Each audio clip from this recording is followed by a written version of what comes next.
કરવાનું નક્કી કર્યું, માધુર્ય સ્વરૂપની ઉપાસના કરવાનું નક્કી કર્યું. કારણ કે આપણે બધા સંસારી લોકો છીએ અને સંસારી સંબંધોને સમજે. આપણે સંબંધોને જાણીએ. આપણને આ ભગવાન ને કેમ ઈશ્વર ને કેમ આ જ્યોતિ ને કેમ એની ચેતના ને કેમ એને અનુભવવું, આ બધું અમારા માટે બહુ દૂર છે. અમે જાણીએ આ પિતા, આ માતા, આ ભાઈ, આ બહેન, આ સખા, આ પતિ, આ પત્ની, આ મિત્રો, આપણને બહુ સુગમ લાગે. આ સંબંધો રોજ જીવતા હોય તો અમારા મહાપ્રભુજી કહે, ચલ જે તું જાણે છે ને એ જ ભાવને તું ભગવાનમાં લગાવી દે. સર્વ ભાવે ત્વમેવ માતા ચ પિતા ત્વમેવ બંધુ ચ સખા ત્વમેવ. અને આમ કરી આપણા જે લૌકિક સંબંધોની લાગણીઓ છે એ લૌકિક દેહને છોડી અને અલૌકિક એવા પરમાત્મામાં લગાડી દઈએ ને તોય આપણો ઉદ્ધાર થઈ જાય. આ સર્વ ભાવે, આ સર્વ ભાવો ગોપીઓ જયારે દોડીને આવી ત્યારે પ્રભુએ રાસમાં કહ્યું કે તમારા બંધુ સખા મિત્રો બધા તમારી પ્રતીક્ષા કરતા હશે, પાછા જાઓ ઘરે.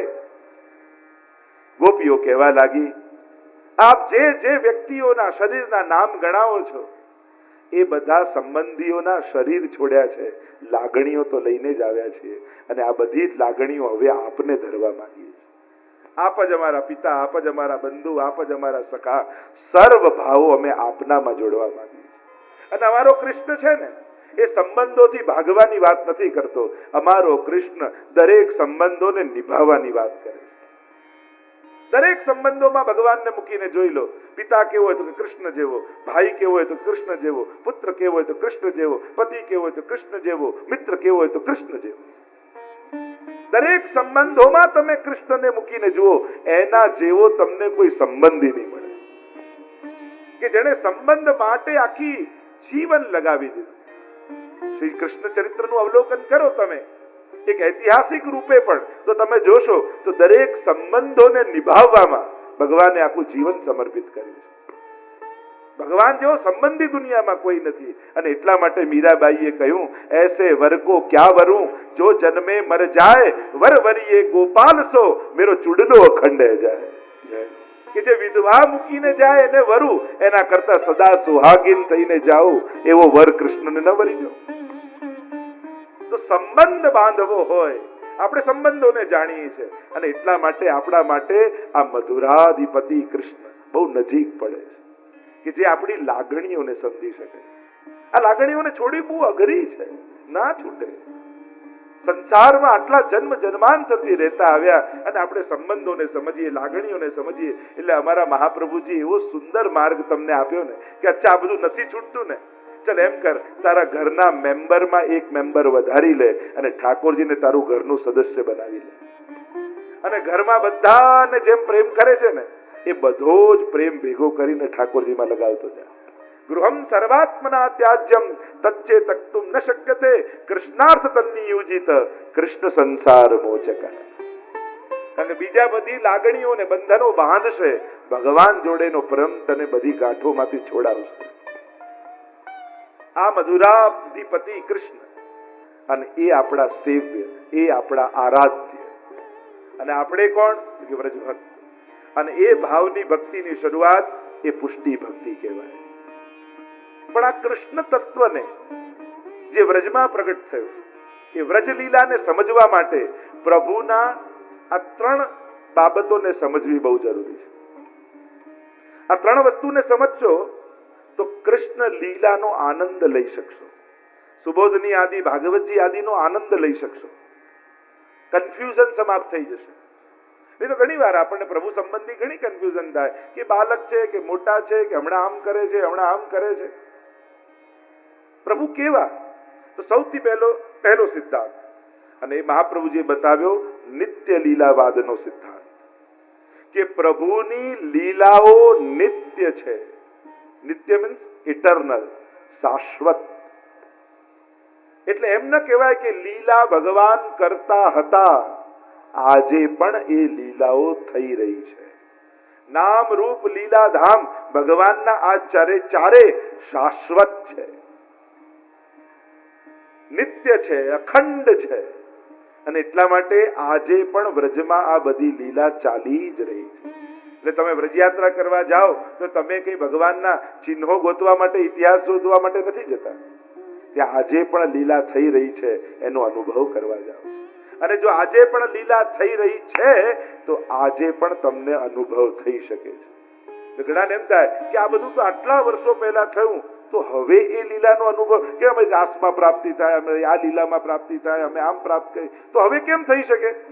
એ થઈ એટલા માટે શકે કે આ લીલાઓ આજે પણ ચાલી રહી છે. આ પહેલો સિદ્ધાંત પુષ્ટિ ભક્તિનો નિત્ય લીલાવાદ, અખંડ લીલાઓ છે. ને એના અનેક પ્રમાણો પણ તમને ભાગવતજી આદિમાં આપી શકું કે લીલાઓ શાશ્વત. જેમ ધ્રુવજીનું ઉદાહરણ લઈ લો. નારદજી પોતે એમને કે તું મધુવનમાં જા ને ત્યાં પરમ પવિત્ર યમુનાજીનો તટ છે ને પ્રભુની અનેકવિધ લીલાઓ થઈ રહી છે. હવે ધ્રુવ ચરિત્ર તો પૂર્વનું છે, હજી કૃષ્ણ લીલા તો થઈ નથી, પણ પહેલેથી કહી દીધું. કારણ કે આ લીલાઓ અખંડ છે, શાશ્વત છે. એવી તો ઘણા પ્રમાણો સાથે ચર્ચા કરી શકાય. તો નિત્ય લીલાવાદ. બીજું, વિરુદ્ધ ધર્માશ્રયિતાનો ગુણ પ્રભુનો. અને ત્રીજું, સર્વ ભાવનો સ્વીકાર પ્રભુનો. તો આ વિરુદ્ધ ધર્માશ્રયિતાનો ગુણ હવે હરિરાયજી આપણને આ શિક્ષાપત્રમાં બતાવે છે કે આ વિરુદ્ધ ધર્માશ્રયિતા પ્રભુની છે શું. 1, 12, 13, 14 અને 15 શ્લોકમાં અહીંયા 12 પ્રકારના વિરુદ્ધ ધર્માશ્રયિતાના ધર્મો પ્રભુના સમજાવ્યા હરિરાયજી. પહેલા કહ્યું, પ્રભુ મુગ્ધ બાલક છે અને એ જ ક્ષણે રસિક શિરોમણી પણ છે. આ વિરુદ્ધ ધર્માશ્રય. નાનકડું બાલક હોય એ રસને ન જાણે, એ માધુર્યને ન જાણે, પણ પ્રભુ પલ્લામાં ઝૂલતા હોય ને યશોદાજીના ભાવથી બાલક બનીને, પણ જે ભક્તો વ્રજભક્તો દર્શન કરવા આવે એ જે ભાવે આવ્યા હોય એમને એ ભાવનો અનુભવ કરાવે. આમ સર્વ રસો પ્રભુમાં બિરાય. એટલે તો જયારે પ્રભુ મથુરા રંગમંડપમાં પધાર્યા ને, કંસના રંગમંડપમાં કંસે બોલાવ્યા ધનુર્યજ્ઞમાં, અને ત્યાં આખા મથુરાવાસીઓ બેઠા હતા. બધા જ એ જ પરમાત્મા પ્રવેશ કરે. મલ્લા નામ સનીનું નામ બરોસી નામ સ્વરો મૂર્તિમાન ગોપા નામ સુજલો સતામ ક્ષિતભુજામ શાસ્તા સપિત્રો શિશુ. જેનો જેવો ભાવ હતો ભગવાન એને એવા દેખાયા. નવે નવ રસોનો અનુભવ પરમાત્માએ મથુરાવાસીઓને કરાવ્યો. એક જ સ્વરૂપે નવ રસોનું દાન. આ પ્રભુની પરમ રસિક શિરોમણીતા છે. અને એટલા માટે જ આપણે ત્યાં સર્વ ભાવ ચાલે.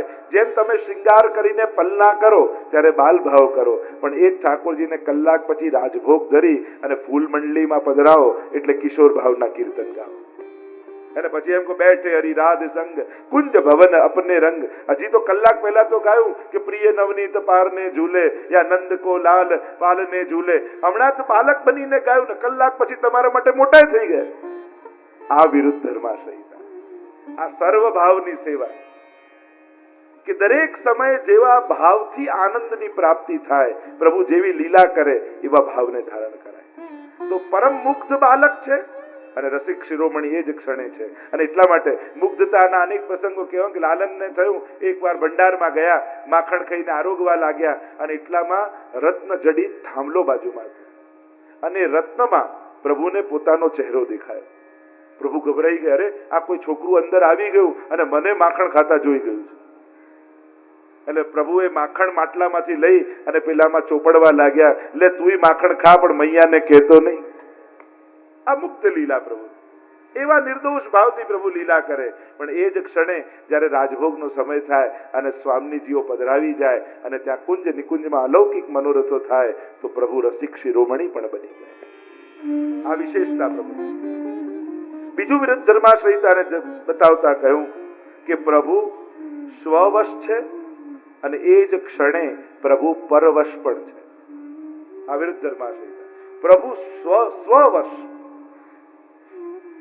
પોતે જે ઈચ્છે એ કરે એવા પ્રભુ છે. એમને કોઈનો આધાર લેવો પડતો નથી. સ્વયં સિવાય કોઈને વશ નથી. એ જ ક્ષણે પ્રભુ પરવશ પણ છે. કે ભક્તો જેવો ભાવ રાખે ઠાકોરજી એવા થઈ જાય, ભક્તને વશ થઈ જાય. શ્યામ લગ્યો સંગ ડોલે રી માઈ, શ્યામ લગ્યો સંગ ડોલે, જીત જાઉં તાડો હી આવે, બિના બુલાયો બોલે. ભક્તને વશ, ભક્ત વશ થઈ ગયા પ્રભુ. એ આ વિરુદ્ધ ધર્માશ્રયિતા. એક બાજુ સર્વતંત્ર સ્વતંત્ર અને બીજી બાજુ પરને વશ. ભક્ત જેવો ભાવ રાખે પ્રભુ એવા થઈ જાય. ત્રીજું કહ્યું પ્રભુ સાપેક્ષ છે અને એ જ ક્ષણે નિરપેક્ષ પણ છે.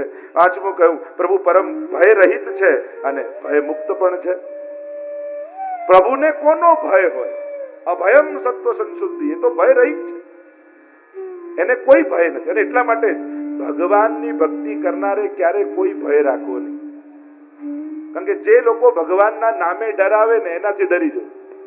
કારણ કે ભગવાન જ તો છે જે નિર્ભય બનાવનારા છે. એટલે કોઈ પણ ભગવાનના નામે ભયનો પ્રચાર કરતો હોય ને, બને તો એનાથી દૂર રહે. કારણ કે પ્રભુ નિર્ભય બને તો ભયભીત છે ભગવાન અને એ જ ક્ષણે નિર્ભય છે.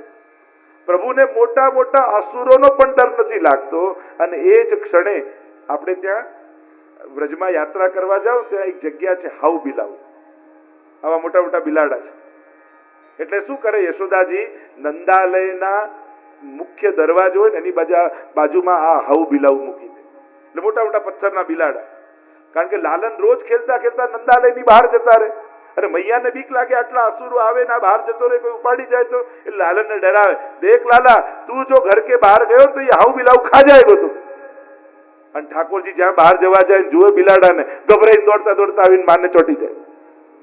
તો આવા નિર્ભય પરમાત્મા માની ભાવનાને વશ થઈ ભયભીત પણ છે. આ વિરુદ્ધ ધર્માશ્રયતા. નહીં તો આપણને હશે ભગવાનને ભય લાગે, હા યશોદાજીના ભાવને વશ થઈને રહે છે એટલા માટે એને ભય પણ લાગે. પ્રભુ જે રોલ નિભાવે ને એ પૂરેપૂરો નિભાવે.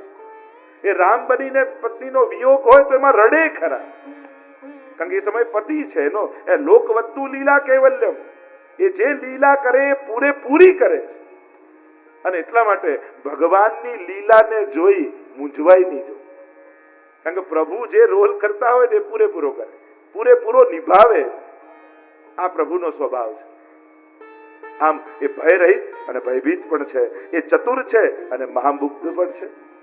એના જેવો ચતુર કોણ? એ જ પ્રભુ ધીમે રહીને ગોવર્ધન યાગ સમયે આવે નંદ બાબા પાસે અને કહેવા લાગે, બાબા એ ઇન્દ્ર કોણ હે? હવે જેને ઇન્દ્રને જન્મ આપ્યો છે પૂછે છે ઇન્દ્ર કોણ છે? આ ઇન્દ્ર કોણ છે? અને બાબા સમજાવે રે વર્ષાના દેવતા છે, વર્ષા લાવે ને ઘાસ ઉગે ને આપણે ગાયો ચરાવીએ. અને એ જ પ્રભુ જ્યારે ઇન્દ્ર વર્ષા કરે, ત્યાં વર્ષા કરવાનો એના પૂર્વ પિતાજી કહે કે ઇન્દ્રનો યાગ કરવો પડશે. અને એ પરમાત્માના ઉપદેશ આપવા, કર્મણા જાયતે જંતુ કર્મણૈવ વિલીયતે સુખમ દુઃખમ ભયમ ક્ષેમમ કર્મણૈવ અભિપદ્યતે. પિતાજી બધું કર્મથી થાય છે. એક બાજુ ઇન્દ્ર માટે અજાણતાની વાત કરે અને બીજી બાજુ ભગવાન પોતે નંદ બાબાને કર્મનો સિદ્ધાંત સમજાવવા લાગે. તો અબુધ પણ છે ને પરમ ચતુર પણ છે. આ વિરુદ્ધ ધર્માશ્રયતા. એટલે ભગવાનની વિપરીત લીલા જોઈને ગૂંચવાઈ નહીં જવું. અમારો કૃષ્ણ છે જ આવો, એમ હરિરાયજી સમજાવવા માંગે છે. તમે વિચાર્યું કૃષ્ણ તત્વ જ એવું છે, જે દિવસે તમને એમ લાગે ને કે હું કૃષ્ણને સમજી ગયો, એ દિવસે જ એવું કંઈક કરે કે આપણને એમ થાય કે આ તો વિચાર્યું જ નહોતું આપણે. આનું નામ કૃષ્ણ. જે આપણા સમજની બહાર લીલા કરે એનું નામ કૃષ્ણ. આગળ કહ્યું એ પરમ પૂર્ણ કામ છે અને કામાર્થ પણ છે. એને કોઈ વસ્તુની આવશ્યકતા નથી. પૂર્ણ કામ. તો કહ્યું વિરુદ્ધ ધર્માશ્રયતા શું? એની ઈચ્છાઓ પણ છે. દે મૈયા માખણ રોટી, અને માખણની ચોરી કરવા માટે ગોપીઓના ઘરે ઘરે જાય. પણ પ્રભુ માખણની ચોરી કરે કે? એટલે જ આપણે ગિરનારધારી અષ્ટકમમાં ગાઈએ છે ને, ભક્તાભિલાષા ચરિતાનુસારી વૃદ્ધાધિ